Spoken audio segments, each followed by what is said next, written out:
कर्नाटक में 2025-26 का बजट पेश होने वाला है। Social democratic party of India (SDPI) ने कर्नाटक हुकूमत को अल्टरनेटिव बजट प्रपोजल बनाकर दिया है, जिसे जनता बजट कहा गया है। मुल्क की तारीख में पहली मर्तबा ऐसा हुआ है जो किसी सियासी पार्टी ने मौजूदा हुकूमत को बजट प्रपोजल बनाकर पेश किया है। बजट में कई ऐसे हलके होते हैं जिसे नज़रअंदाज किया जाता है। ऐसे ही हलकों को शामिल करके social democratic party of India ने नया बजट जनता बजट के नाम से बनाकर हुकूमत को दिया है और ये बजट बनाकर रियासती वजीर अक़लियती उमूर वक्फ हाउसिंग ज़मीर अहमद खान के हवाले किया है। जनता बजट में जहां किसानों और पसमानदा तबकात को अपलिफ्टमेंट करने के लिए प्रपोजल्स दिए गए हैं, वहीं इमाम और मुअज्जिनों के लिए मकान बनाकर देने का भी मुतालबा किया गया है। कर्नाटक हुकूमत की वज़ीर आला सिद्धरामैया की नुमाइंदगी करते हुए ज़मीर अहमद खान यहां पहुंचकर एसडीपीआई के बजट प्रपोजल को हासिल किया है। ತಾನೇ ಮಾನ್ಯ ಎಸ್ಡಿಪಿ ಅಧ್ಯಕ್ಷರು ಮಜೀದ್ ಬೈ ಮಾನ್ಯ ಮುಖ್ಯಮಂತ್ರಿಗೂ ಭೇಟಿ ಮಾಡಿದ್ರು. ಮುಖ್ಯಮಂತ್ರಿಗೆ ಭೇಟಿ ಮಾಡಿ ನನಗೂ ಬಂದು ಭೇಟಿ ಮಾಡಿ 1 ಗಂಟೆನ ಚರ್ಚೆ ಮಾಡಿದ್ದಾರೆ. ಇವತ್ತೇನು ಪ್ರಪೋಸಲ್ ಅನ್ನ ಬಜೆಟ್ ಏನು ಬರ್ತಾ ಇದೆ, ಆ ಬಜೆಟ್ ಪ್ರಪೋಸಲ್ ಅನ್ನ ತಮ್ಮ ಕಡೆಯಿಂದ ಬಡವರಿಗೆ ಒಳ್ಳೇದಾಗ್ಲಿ, ರೈತರಿಗೆ ಒಳ್ಳೇದಾಗ್ಲಿ ಅಂತ ಹಿನ್ನೆಲೆಯಲ್ಲಿ ಮಾನ್ಯ ಮನವಿಯನ್ನ ಮಾನ್ಯ ಮುಖ್ಯಮಂತ್ರಿಗೂ ಕೊಟ್ಟಿದ್ದಾರೆ. ನನಗೂ 1-1.5 ಗಂಟೆ ಕೂತ್ಕೊಂಡು ನಿನ್ನೆ ನಾವು ಚರ್ಚೆಯನ್ನ ಮಾಡಿದೀನಿ. ಇವತ್ತು ತಾವು ಮೆಮೊರಂಡಮ್ ಅನ್ನ ನಾನು ಕೊಟ್ಟಿದ್ದೀರಾ. ಇಲ್ಲಿಂದ ನಾನು ಮಾನ್ಯ ಮುಖ್ಯಮಂತ್ರಿಗಳು ತಾನು ಹೋಗ್ತಾ ಇದೀನಿ. ಮಾನ್ಯ ಮುಖ್ಯಮಂತ್ರಿಗಳು ತಾವು ಏನು ಮೆಮೊರಂಡಮ್ ಕೊಟ್ಟಿದ್ಯಾ ಆ ಮುಖ್ಯಮಂತ್ರಿಗಳಿಗೆ ನಾನು ಕೊಟ್ಟು ಅವ್ರಿಗೆ ಕನ್ವಿನ್ಸ್ ಮಾಡಕ್ಕೆ ನಾನು ಪ್ರಯತ್ನ ಮಾಡ್ತೀನಿ. ಮಾನ್ಯ ಮುಖ್ಯಮಂತ್ರಿ ಗಮನದಲ್ಲಿದೆ. ಏನಕ್ಕಂದ್ರೆ ನಮ್ಮ ಪಾಪ್ಯುಲೇಷನ್ ಪ್ರಕಾರ ನಮ್ಮ ಬಜೆಟ್ ಕೊಡ್ಬೇಕು. ತಾವು ನೋಡಿದೆ, ನಾನು ನಿನ್ನೆ ಸೋಷಿಯಲ್ ಮೀಡಿಯಾದಲ್ಲೆಲ್ಲ ತಾವು ಮಾತಾಡುವಾಗ 3,70,000 ಕೋಟಿ ನೀವು ಬಜೆಟ್ ಕೊಡ್ತಿದ್ದೀರಾ, ನಮ್ಮ ಪಾಪ್ಯುಲೇಷನ್ ಪ್ರಕಾರ ನಮ್ಗೆ ಕೊಡಿ ಅಂತ ತಾವು ಹೇಳ್ತಾ ಇದ್ದೀರಾ. ಮಾನ್ಯ ಮುಖ್ಯಮಂತ್ರಿಗಳು ಬಹಳ ಸತಿ ಹೇಳಿದ್ದಾರೆ, ನಾನೇನು ಮುಸ್ಲಿಂ ಸಮಾಜಕ್ಕೆ, ಅಲ್ಪಸಂಖ್ಯಾತರಿಗೆ ನಾನೇನು ಮೆಹರ್ಬಾನಿ ಮಾಡ್ತಾ ಇಲ್ಲ, ನಿಮ್ಮ ಪಾಪ್ಯುಲೇಷನ್ ತಕ್ಕಂಗೆ ಕರೆಕ್ಟಾಗಿ ಪಾಪ್ಯುಲೇಷನ್ ನಾವು 3 ಲಕ್ಷ ಕೋಟಿ ನಾವು ಬಜೆಟ್ ಕೊಡ್ತೀವಿ, ನೀವು 14% ಪಾಪ್ಯುಲೇಷನ್ ಇದೆ, ಆ ತಕ್ಕಂಗೆ ನಾವು ಕೊಟ್ಟರೆ 34,000 ಕೋಟಿ ಕೊಡಬೇಕಾಗ್ತದೆ, ನಿಮ್ಗೆ ಅನ್ಯಾಯ ಆಗಿದೆ ಅಂತ ಮನೆ ಮುಖ್ಯಮಂತ್ರಿಗಳು ಹೇಳಿರೋದು ತಮಗೆಲ್ಲ ಗೊತ್ತಿರೋದು ವಿಚಾರ. ಅದೇನಾರು ಇಲ್ಲಿ ಈ ವರ್ಷ ನಾವು ಕನಿಷ್ಠ 5,000-6,000 ಕೋಟಿ ತಗೊಳ್ಳೋಕ್ಕೆ ನಾವು ಪ್ರಯತ್ನ ಮಾಡ್ತೀವಿ ಅಂತ ಹೇಳಿ ತಾವೇನು ಮನವಿ ಕೊಟ್ಟಿದ್ದೀರಾ ಆ ಮನವಿಯನ್ನು ಮುಖ್ಯಮಂತ್ರಿಗೆ ಸಲ್ಲಿಸಿ ನೀವು ಹೇಳಿ ಡಿಮ್ಯಾಂಡ್ಗಳೆಲ್ಲ ಫುಲ್ಫಿಲ್ ಮಾಡೋಕ್ಕೆ ನಾನು ಪ್ರಯತ್ನ ಮಾಡ್ತೀನಿ. एक दिन का कोई सेशन नहीं है. तकरीबन 7 फरवरी से आइंदा 7 मार्च तक पूरा 1 महीने का ये कैंपेन है. ये कैंपेन में प्रेस कॉन्फ्रेंस है, एमएलएस, एमएलसीस और मुख्तलिफ एक्टिविस्टों को, ऑर्गेनाइजेशंस को मिलके हमारा जो सब्जेक्ट है, हमारा जो प्रपोजल है वो उनके सामने रखना, वो भी एक सब्जेक्ट है.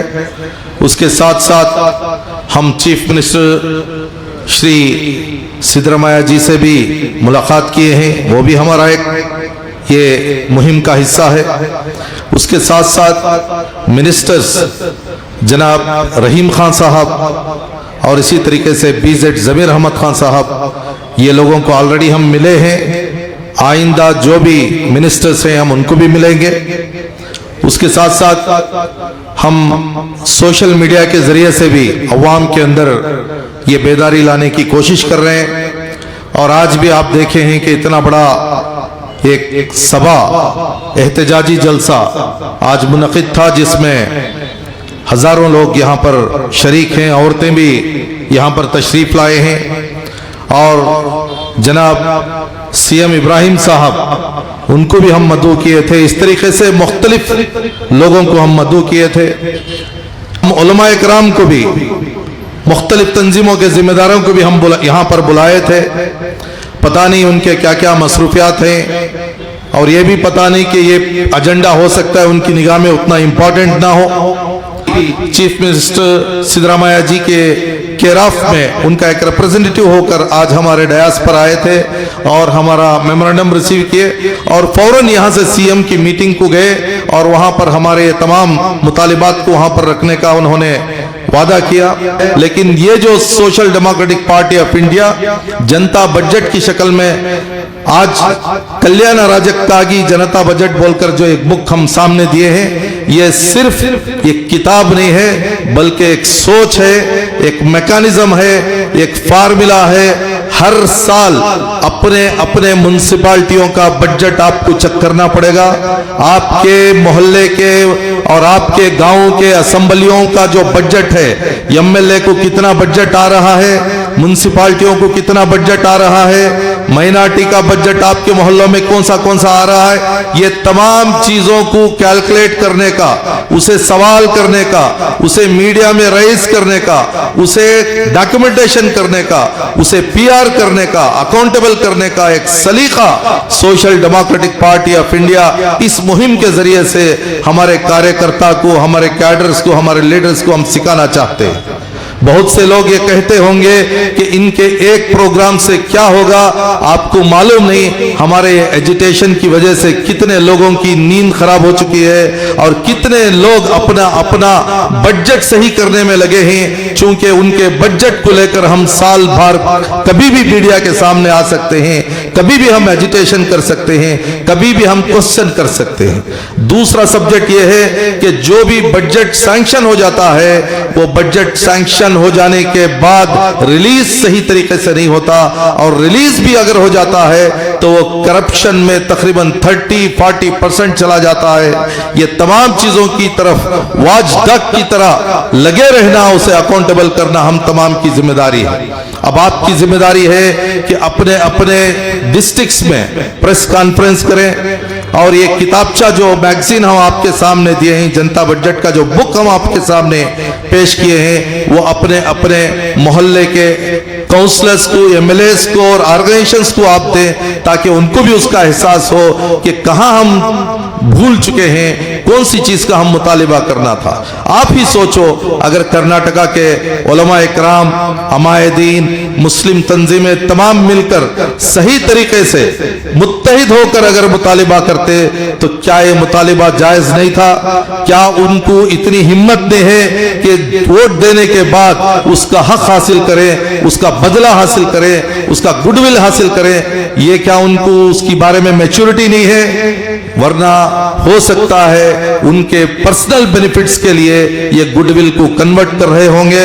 लेकिन social democratic party of India तमाम उलमा इकराम और अमायदीन का रेस्पेक्ट करते हुए एक चीज याद दिलाने की कोशिश करते हैं कि उम्मत और समाज और हमारा कैडर और हमारा वोटर बेदार हो रहा है, उतना आसानी से आइंदा दिनों में वोट ट्रांसफर नहीं होगा।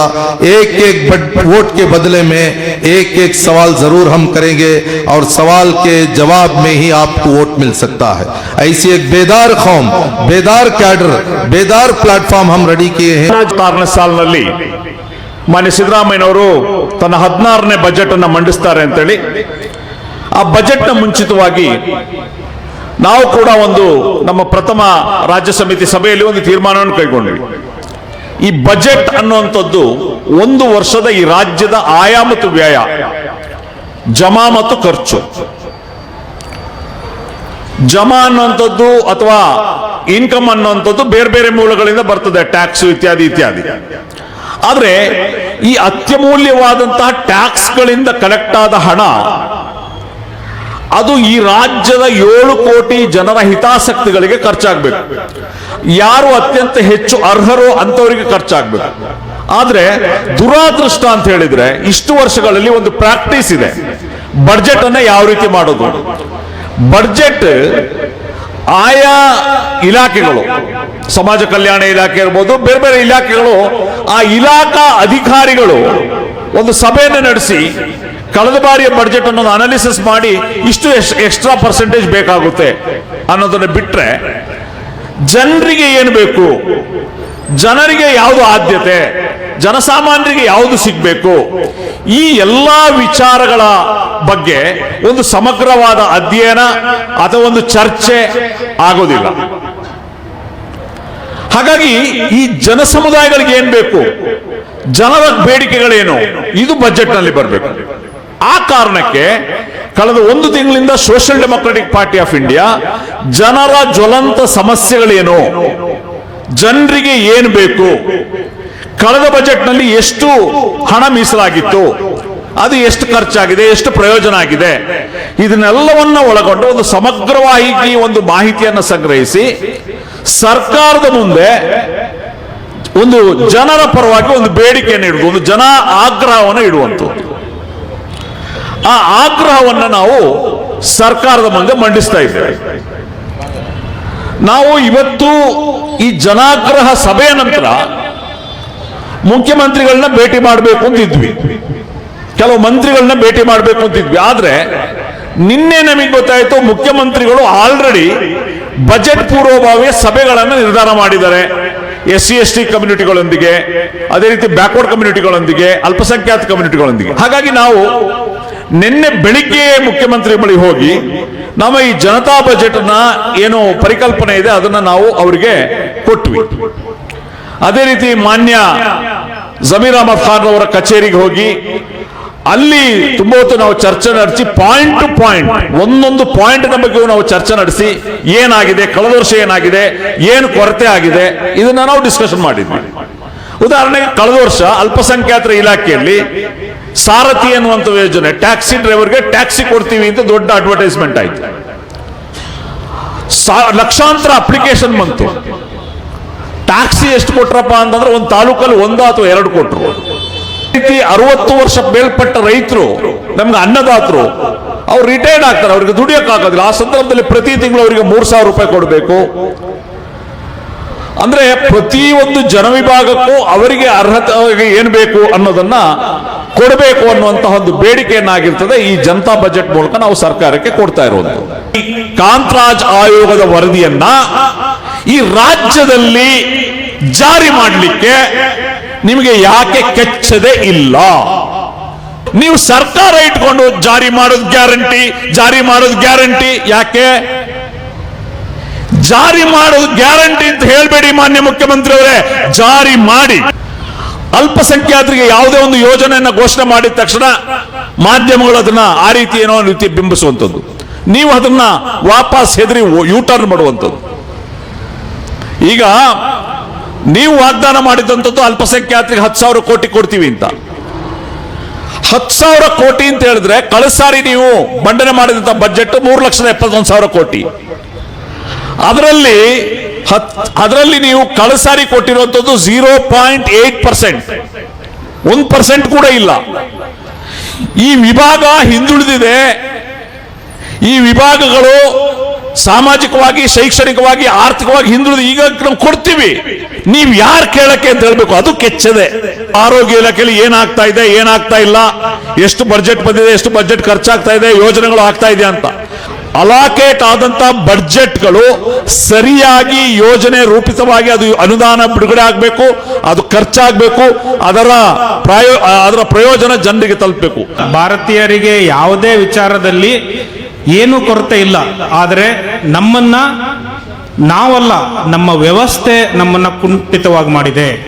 ಈ ವ್ಯವಸ್ಥೆ ಏನು ನಮ್ಮನ್ನ ಕುಂಠಿತವಾಗಿ ಮಾಡಿದೆ, ಇದನ್ನ ನಾವು ಬದಲಾಯಿಸಲಿಲ್ಲ ಅಂದ್ರೆ ನಾವು ನನ್ನ ಒಬ್ಬನ ಏಳಿಗೆಯಿಂದ ನಾನೇನು ಸಾಧಿಸಕ್ಕಾಗಲ್ಲ.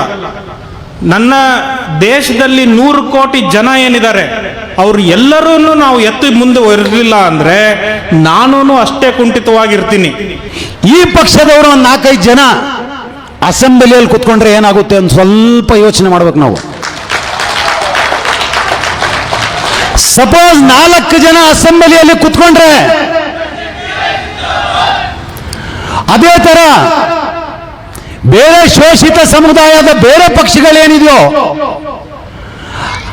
ಅಲ್ಲೂ ಕೂಡ ಸಾಕಷ್ಟು ಜನ SC/ST ನಾಯಕರುಗಳಿದ್ದಾರೆ. ಅವರು ಕೂಡ ಇಂತಹ ವಿಚಾರಗಳನ್ನು ಮಾತಾಡುವಂತಹ ಈ ಕಡೆ 4-5 ಜನ, ಈ ಕಡೆ 4-5 ಜನ ಏನಾದರೂ ಅಸೆಂಬ್ಲಿಯಲ್ಲಿ ಮಾತಾಡಿದ್ರೆ ಯಾರಿಗೂ ಕೂಡ ದಮ್ಮು ತಾಕತ್ತು ಇರಲ್ಲ ಸಂವಿಧಾನ ಬದಲಾವಣೆ ಮಾಡಕ್ ಬಂದಿದ್ದೀವಿ ಅಂತೇಳಿ ಹೇಳಲಿಕ್ಕೆ. ಆಸ್ತಿ ಅಂದ ತಕ್ಷಣ ನಾವೆಲ್ಲರೂ ಆಲೋಚನೆ ಮಾಡುವುದು ವಕ್ಫ್ ಅಂತ ಹೇಳಿದ್ರೆ ಒನ್ಸ್ ವಕ್ಫ್ ಆಲ್ವೇಸ್ ವಕ್ಫ್, ಬಹಳ ಸೇಫ್ ಅಂಡ್ ಸೆಕ್ಯೂರ್ ಆಗಿದೆ ಅಂತೇಳಿ. ಹಾಗಿಲ್ಲ. ಕರ್ನಾಟಕದಲ್ಲಿ ಇವತ್ತು BZ ಜಮೀರ್ ಅಹಮದ್ ಖಾನ್ ರವರು ಬಂದು ನಮ್ಮ ಮನವಿ ಸ್ವೀಕರಿಸಿದ್ರು. ನಿಮಗೆ ಗೊತ್ತಿರಲಿ, ವಕ್ಫ್ ಬೋರ್ಡಿನ ಅಧ್ಯಕ್ಷರ ಚುನಾವಣೆ ಪೋಸ್ಟ್ಪೋನ್ ಆಗಿದೆ. ಯಾಕೆ ಗೊತ್ತಾ? ನೀವು ನ್ಯೂಸ್ ಪೇಪರ್ ಅನ್ನ ತಳುಕು ಹಾಕಿ ನಿಮಗೆ ಗೊತ್ತಾಗ್ತದೆ. ಎಂತಹವರ ಕೈಯಲ್ಲಿ ಈ ವಕ್ಫ್, ಈ ನಮ್ಮ ಜಮೀನನ್ನ ನಾವು ಸಂರಕ್ಷಣೆಗೆ ಕೊಟ್ಟಿದ್ದೀವಿ ಅಂತ ಹೇಳಿದ್ರೆ, ಕರ್ನಾಟಕದಲ್ಲಿರುವಂತಹ 1,20,000 ವಕ್ಫ್ ಜಮೀನಲ್ಲಿ 80 ರಿಂದ 90,000 ಎಕರೆ ಜಮೀನ್ ಎನ್ಕ್ರೋಚ್ಮೆಂಟ್ ಆಗಿದೆ, ಅತಿಕ್ರಮಣ ಆಗಿದೆ. ಯಾರು ಮಾಡ್ಕೊಂಡಿದ್ದ ಅತಿಕ್ರಮಣ? Social democratic party of India ಮಾನ್ಯ ಸಿದ್ದರಾಮಯ್ಯನವರಲ್ಲಿ ಆಗ್ರಹಿಸ್ತಾ ಇದೆ, ನೀವು ನಿಜವಾಗ್ಲೂ ಕೂಡ ಈ ಸಮುದಾಯದ ಬಗ್ಗೆ ಕಾಳಜಿ ಹೊಂದಿದ್ರೆ, ನಮ್ಮ ಎನ್ಮಾಸಾಗಿ ವೋಟ್ ಪಡೆದು ನೀವು ಮುಖ್ಯಮಂತ್ರಿ ಇವತ್ತಾಗಿದ್ದೀರಾ, ಅಧಿಕಾರ ನಿಮ್ಮ ಕೈಯಲ್ಲಿದೆ, ಪ್ರತಿ ಜಿಲ್ಲಾ ಮಟ್ಟದಲ್ಲೂ ಕೂಡ ಒಂದು ಸ್ಪೆಷಲ್ ಟಾಸ್ಕ್ ಫೋರ್ಸ್ ಅನ್ನ ರಚನೆ ಮಾಡಿ, ಆ ಟಾಸ್ಕ್ ಫೋರ್ಸ್ಗೆ ಟೈಮ್ ಬೌಂಡಿಂಗ್ ಕೊಡಿ. ಆ ಟೈಮ್ ಬೌಂಡ್ ಒಳಗಡೆ ಯಾವ ಜಿಲ್ಲೆಗಳಲ್ಲಿ ಎನ್ಕ್ರೋಚ್ಮೆಂಟ್ ಆಗಿದೆ ಅದನ್ನ ಫಾಸ್ಟ್ ಟ್ರ್ಯಾಕ್ ಕೋರ್ಟ್ಗಳ ಮುಖಾಂತರ ನಮ್ಮ ಆಸ್ತಿಯ ಸಂರಕ್ಷಣೆಗೆ ಬೇಕಾಗಿ ಕ್ರಮ ವಹಿಸಿ ಅಂತೇಳಿ ನಾವು ಆಗ್ರಹ ಮಾಡ್ತಾ ಇದ್ದೇವೆ. ಈ ಜನತಾ ಬಜೆಟ್ ಇದೊಂದು ನಮ್ಮ ಕಾನ್ಸೆಪ್ಟ್, ಇದೊಂದು ನಮ್ಮ ಕನಸು, ಕಲ್ಯಾಣ ರಾಜ್ಯ ನಮ್ಮ ಕನಸು. ಒಂದು ವೇಳೆ SDPIಯ 25 ಶಾಸಕರು ಇವತ್ತು ವಿಧಾನಸಭೆಯಲ್ಲಿ ಇದ್ದಿದ್ರೆ ನಾವು ಫ್ರೀಡಂ ಪಾರ್ಕ್ ಅಲ್ಲಿ ಕೂರ್ತಾ ಇರಲಿಲ್ಲ. ವಿಧಾನಸಭೆಯ ಟೇಬಲ್ ಕುಟ್ಟಿ ಈ ಹಕ್ಕುಗಳನ್ನು ಈ ಸಮುದಾಯಕ್ಕೆ ನಾವು ತಲುಪಿಸ್ತಾ ಇದ್ವಿ. ಬಡ್ಜೆಟ್ ಸರ್ಕಾರ ಕೊಡತ್ತೆ, ಆದರೆ ಒಂದು ವಿರೋಧ ಪಕ್ಷವಾಗಿ, ವಿರೋಧಿ ಪಾರ್ಟಿಯಾಗಿ ಪರಿಹಾರ ಬಡ್ಜೆಟ್ ಹೇಗಿರಬೇಕು ಅಂತೇಳಿ ಕೊಡ್ತಕ್ಕಂಥ ಒಂದು ಸತ್ಸಂಪ್ರದಾಯವನ್ನು ಏನು SDP ಹಾಕೊಂಡು ಬಂದಿದೆಯೋ, ಇದರಿಂದ ತೋರಿಸತ್ತೆ ಇವರು ಎಷ್ಟು ಬುದ್ಧಿವಂತರಿದ್ದಾರೆ ಅಂತ. ये जो तुम्हें बजट बोल रहे हैं 10,000 करोड़ का, मैं जब डिप्टी चेयरमैन था प्लानिंग कमीशन का, तनवीर सेठ उस वक्त मिनिस्टर, उसे बोला मेरे बाबा ह्यो प्रोग्राम नहीं, तो बजट को पूछने गए तो बजट मिलता नहीं, एक प्लान बना, प्लानिंग प्रोग्राम बना, कैसा करना? मैं बोला पूरे IAS ऑफिसर जितने मुसलमान थे उनकी एक कमेटी बना, बोला मैं तुम्हें प्लानिंग काम शुरू करो। काम कहां से शुरू होना? ताल्लुक लेवल बेस, हर ताल्लुक में एक मुस्लिम अंजुमन बनाओ, वो अंजुमन का इलेक्शन में वहां के मुसलमाना करना, तुम्हें एक अंजुमन बना डाले, उसमें देवबंद, बरेलवी, आले हदीस, शिया, सुन्नी क्या भी नहीं आता, जनरल एक अंजुमन बनती, वो अंजुमन का एक ऑफिसर वक्फ बोर्ड से गेजेटेड ऑफिसर डालो, और वो अंजुमन को साल को 10 करोड़ रुपए ग्रांट दो।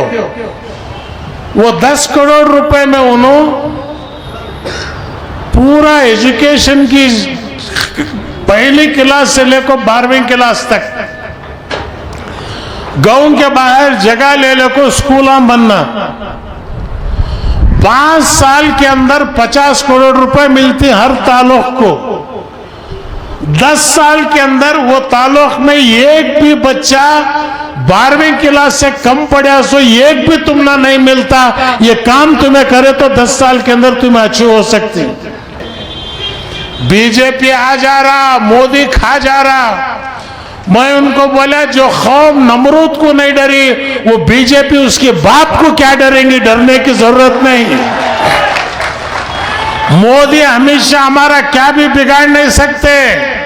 तो आज मैं SDP वालों को मुबारकबाद देता हूं। गवर्नमेंट करती नहीं करती वो बात अलग, लेकिन ये कदम तुम्हें उठाएं। पहली बार एक अल्टरनेटिव बजट दें, और मुसलमान कभी भी ये ना समझे कि हम कम्युनल हैं, खाली हमें सेक्युलर है ये सर्टिफिकेट देने को हमारी जिंदगी खत्म हो जा रही, अब भी हमें सर्टिफिकेट ना देने का छोड़े नहीं, जरूरत नहीं है। इस्लाम सलामती का मजहब है। हम अल्लाह को रब्बुल आलमीन कहते हैं, रब्बुल मुस्लिमीन नहीं कहते। अल्लाह तबारक व तआला बोलता तेरी हर ताकत इंसानियत के वास्ते खर्च कर। तो इसलिए मैं कोशिश करता हूं, मेरी ख्वाहिश यही है कि मेरी कोशिश रहेगी, जद्दोजहद रहेंगी। एसडीपी वालों से मेरी दरखास्त है कि आप लीडर आगे बढ़ो, आगे बढ़कर जो है पूरे जमाताओं को साथ लेने की कोशिश करो। जो रईस संघ वाले हैं, नारायण गौड़ा हैं, इनको सब अगर साथ में लेको एक ताकत वाली जमात बनेंगी तो इंशाअल्लाह मैं समझता हूं हमें कामयाब होते हैं। एसडीपी में ईमानदार वर्कर हैं, मुझे मालूम है। सिद्धरामैया के इलेक्शन में एक चाय तक नहीं पिए उन्होंने मैसूर में, जब सिद्धरामैया चामुंडी से इलेक्शन को खोड़ा था। पूरे एसडीपी के वर्कर्स जो है घर से काफी बना लेकर को जो है उसका कैनवास करके उसे जीते, तो वो एहसास जीतने वाले को होना चाहिए। आज तुम एक अच्छी कैडर बन रही, लेकिन इसे और तफसील के साथ बढ़ाओ। एक ताकत आज जरूरी है रियासत कर्नाटक के अंदर। बदकिस्मती से पैसा जो है सब कुछ हो गया आज इलेक्शन के अंदर, तो ये पैसा कैसा कम कर सकती है एक नेक इंसान को, अच्छा आदमी, चाहे वो दलित हो, लिंगायत हो, कौन भी हो, एक नेक आदमी को जो है अगर हम कैंडिडेट बने। ಸಿದ್ದರಾಮಯ್ಯನವರೇ, ಮಲ್ಲಿಕಾರ್ಜುನ ಖರ್ಗೆ ಅವರೇ, ಕರ್ನಾಟಕ ರಾಜ್ಯದಲ್ಲಿ ಎಲ್ಲೇ ಕೋಮುಗಲಭೆಗಳಾದ್ರೂ ಕೂಡ ನಾವು ಅದನ್ನ ಒಂದೇ ಕ್ಷಣದಲ್ಲಿ ಹತ್ತಿಕ್ತೀವಿ ಅಂತ ಹೇಳ್ತಾ, ಕೊನೆ ಪಕ್ಷ ಆ ಕೋಮು ಕ್ರಿಮಿಗಳ ಮೇಲೆ ಒಂದೊಂದು ಎಫ್ಐಆರ್ ಕೂಡ ಮಾಡೋದಕ್ಕೆ ಸಾಧ್ಯ ಆಗದೆ ಇರುವಂತಹ ಬಹಳ ಧೀಮಂತ ಗೃಹ ಮಂತ್ರಿ ಪರಮೇಶ್ವರ್ ಅವರೇ, ಈ ನಾಡಿನ ದಲಿತ ಸಮುದಾಯಕ್ಕೆ ಅವರ ಅಭಿವೃದ್ಧಿಗೆ ಎಸ್ಸಿಪಿ ಟಿಎಸ್ಪಿ ಸ್ಕೀಮ್ಗಳಲ್ಲಿ ಬಹಳ ಬೃಹತ್ ಗಾತ್ರದ ಹಣವನ್ನ ಘೋಷಣೆ ಮಾಡಿ 39,000 ಕೋಟಿ ರೂಪಾಯಿಗಳನ್ನ ಅನೌನ್ಸ್ ಮಾಡಿ ಕೊನೆಗೆ 41% ಅಮೌಂಟ್ ಅನ್ನು ಮಾತ್ರ ಬಿಡುಗಡೆ ಮಾಡೋದಕ್ಕೆ ಸಾಧ್ಯ ಆಗಿ, ಅದರಲ್ಲೂ ಸುಮಾರು 15,000 ಕೋಟಿ ರೂಪಾಯಿಗಳನ್ನ ಗ್ಯಾರಂಟಿಗಳಿಗೆ ಎತ್ತಿಕೊಂಡಂತಹ ನಂಬಿಕಸ್ಥ ಸನ್ಮಾನ್ಯ ಶ್ರೀ ಸಿದ್ದರಾಮಯ್ಯನವರೇ,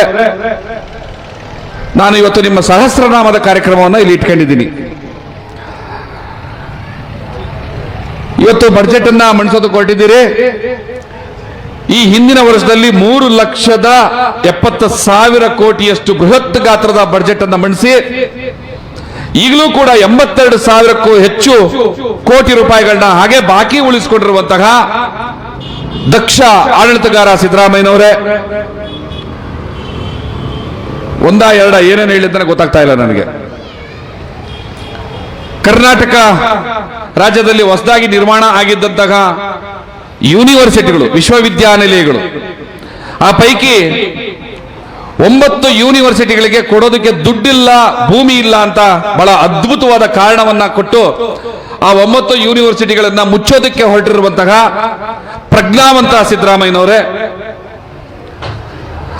ರಾಜ್ಯದಾದ್ಯಂತ, ಕರ್ನಾಟಕ ರಾಜ್ಯದಾದ್ಯಂತ ರಾಮ ಮಂದಿರಗಳ ಪುನರುಜ್ಜೀವನಕ್ಕೆ 100 ಕೋಟಿ ರೂಪಾಯಿ, ಅಯೋಧ್ಯೆಯಲ್ಲಿ ಕರ್ನಾಟಕದಿಂದ ಹೋಗಿ ಬರುವಂತಹ ಭಕ್ತಾದಿಗಳಿಗೆ ತಂಗೋದಕ್ಕೆ ಅಲ್ಲಿ ವಸತಿ ನಿಲಯ ಕಟ್ಟೋದಕ್ಕೆ 100 ಕೋಟಿ ರೂಪಾಯಿ, ಒಟ್ಟು 200 ಕೋಟಿ ರೂಪಾಯಿಗಳನ್ನ ಬಹಳ ಉದಾರವಾಗಿ ಒಬ್ಬ ಧಾರ್ಮಿಕ ನಿಷ್ಠೆಯ ವ್ಯಕ್ತಿಯಾಗಿ ಕೊಟ್ಟು ನಮ್ಮ ಕರ್ನಾಟಕ ರಾಜ್ಯದ ಶಾಲಾ ಮಕ್ಕಳಿಗೆ ಶೂ, ಯೂನಿಫಾರ್ಮ್, ಪುಸ್ತಕ, ಸೈಕಲ್ ವಿತರಣೆ ಮಾಡೋದಕ್ಕೂ ಕೂಡ ಕಾಸಿಲ್ಲ ಅಂತ ಕೈ ಕಟ್ಕೊಂಡು ಕೂತಿರುವಂತಹ ಸಿದ್ದರಾಮಯ್ಯನವರೇ, ಹಂಪಿ ಯೂನಿವರ್ಸಿಟಿ, ಶಿವಮೊಗ್ಗ ಯೂನಿವರ್ಸಿಟಿ, ಶಿವಮೊಗ್ಗ ಕೃಷಿ ವಿಶ್ವವಿದ್ಯಾನಿಲಯ, ಬೆಂಗಳೂರು ಯೂನಿವರ್ಸಿಟಿ, ಇಲ್ಲೆಲ್ಲ ಕೂಡ ಪಾಪ ಏನು ಕೆಲಸ ಇಲ್ಲದೆ ಕಾಟಾಚಾರಕ್ಕೆ ವಿದ್ಯಾಭ್ಯಾಸ ಮಾಡ್ತಾ ಇರೋಂಥ ವಿದ್ಯಾರ್ಥಿಗಳಿಗೆ ಸ್ಕಾಲರ್ಶಿಪ್ ಯಾಕೆ ಕೊಡಬೇಕು, ಫೆಲೋಶಿಪ್ ಯಾಕೆ ಕೊಡಬೇಕು ಅಂತ ಅವ್ರಿಗೆ ದುಡ್ಡಿಲ್ಲ ಅಂತ ಕೈ ಎತ್ಕೊಂಡು ಕೂತಿರುವಂತಹ ಸಿದ್ದರಾಮಯ್ಯನವರೇ, ದಲಿತ ಸಮುದಾಯದ ಮಕ್ಕಳು ವಿದೇಶಗಳಿಗೆ ಹೋಗಿ ವ್ಯಾಸಂಗ ಮಾಡಿದ್ರೆ it's A waste of money ಅಂತ ಹೇಳುವಂತಹ ಅಧಿಕಾರಿಗಳನ್ನ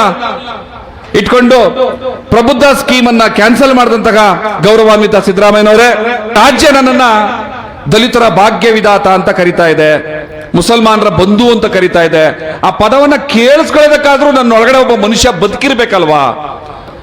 23% ಇರುವಂತಹ ದಲಿತರಿಗೆ ನೀವು 39,000 ಕೋಟಿಯನ್ನು ಅನೌನ್ಸ್ ಮಾಡಲೇಬೇಕು, ಮಾಡಿದ್ದೀರಿ. ಆದ್ರೆ 17% ಇರುವಂತಹ ಮುಸಲ್ಮಾನರಿಗೆ ನಾನು 3%, 1%, 3,000 ಕೋಟಿ ಅದನ್ನು ಕೊಡಲ್ಲ ಅಂದ್ರೆ ಈ ಒಂದು ವ್ಯತ್ಯಾಸವನ್ನ ಜಾತಿ ಮತ್ತು ಜನಾಂಗಕ್ಕೆ ಅನುಸಾರವಾಗಿ ಮಾಡುವಂತ ಈ ವ್ಯತ್ಯಾಸ ಇದೆಯಲ್ಲ, ದಲಿತರಿಗೆ 39,000 ಕೋಟಿ, ಮುಸಲ್ಮಾನರಿಗೆ 3,000 ಕೋಟಿನೂ ಕೊಡಲ್ಲ. ಇದು ಯಾವ ಸಂವಿಧಾನ, ಯಾವ ಸಮಾನತೆ ಇದನ್ನು ಒಪ್ಕೊಳ್ಳುತ್ತೆ? ಇನ್ನೇನು ಕೆಲವೇ ದಿವಸಗಳಲ್ಲಿ ಈ ರಾಜ್ಯದಲ್ಲಿ ಜಿಲ್ಲಾ ಪಂಚಾಯತ್ ಚುನಾವಣೆಗಳು, ತಾಲೂಕ್ ಪಂಚಾಯತಿ ಚುನಾವಣೆಗಳು ಬರ್ತದೆ. ಅಲ್ಲಿ ಬಿಜೆಪಿ ಬರ್ತದೆ, ಕಾಂಗ್ರೆಸ್ ಬರ್ತದೆ, ಪ್ರಶ್ನೆನೇ ಹುಟ್ಟೋದಿಲ್ಲ. ಯಾಕೆಂದ್ರೆ ಅವ್ರೇನ್ ಬಂದು ಸರ್ಕಾರ ಆಡಳಿತ ಮಾಡಲ್ಲ, ಸ್ಥಳೀಯವಾದಂತಹ ಆಡಳಿತ ಅದು. ಆ ಮೂಲಕವಾದರೂ ಜನರ ಪರವಾಗಿ ಧ್ವನಿಯನ್ನ ತೆಗೆಯೋದಕ್ಕೆ ಅವಕಾಶವನ್ನ ಸೋಷಿಯಲ್ ಡೆಮೊಕ್ರೆಟಿಕ್ ಪಾರ್ಟಿ ಆಫ್ ಇಂಡಿಯಾದ ಅಭ್ಯರ್ಥಿಗಳಿಗೆ ನೀವು ಮಾಡಿಕೊಡದೆ ಹೋದ್ರೆ ಮತ್ತೆ ಆಗಾಗ ಬಂದು ನಾವು ಫ್ರೀಡಂ ಪಾರ್ಕ್ ಬೀದಿನಲ್ಲಿ, ಕಬ್ಬನ್ ಪಾರ್ಕ್ ಬೀದಿನಲ್ಲಿ, ಇಲ್ಲಿ ಮಂಗಳೂರಿನ ಬೀದಿಗಳಲ್ಲಿ, ಮೈಸೂರಿನ ಬೀದಿಗಳಲ್ಲೇ ಕೂತ್ಕೊಂಡು ಪ್ರತಿಭಟನೆ ಮಾಡಬೇಕಾಗ್ತದೆ ಹೊರತು ಜನರ ಹಕ್ಕುಗಳನ್ನು ವಿಧಾನಸೌಧದ ಒಳಗಡೆ ಕೇಳೋದಕ್ಕೆ ನಮ್ಗೆ ಅವಕಾಶ ಮಾಡಿಕೊಡಕ್ಕಾಗಲ್ಲ. ನಾವು ಎಷ್ಟು ಡಿಮ್ಯಾಂಡ್ಗಳನ್ನ ಇಟ್ಟಿದೀವಿ ಸರ್ಕಾರಕ್ಕೆ ಅಂತಂದ್ರೆ, ಕಾರ್ಮಿಕ ಇಲಾಖೆಯ ಏನು ಕಾರ್ಮಿಕರಿದಾರಲ್ಲ, ನೌಕರಿದಾರಲ್ಲ, ದಿನಗೂಲಿ ನೌಕರಿದಾರಲ್ಲ, ಅವರ ಕಲ್ಯಾಣಕ್ಕೂ ಕೂಡ ನೀವು ಏನೆಲ್ಲ ಯೋಜನೆಗಳನ್ನ ತರಬೇಕಾಗ್ತದೆ ಅನ್ನೋದನ್ನ ನಮ್ಮ ಡಿಮ್ಯಾಂಡ್ ಅಲ್ಲಿ ಹೇಳಿದ್ದೀವಿ.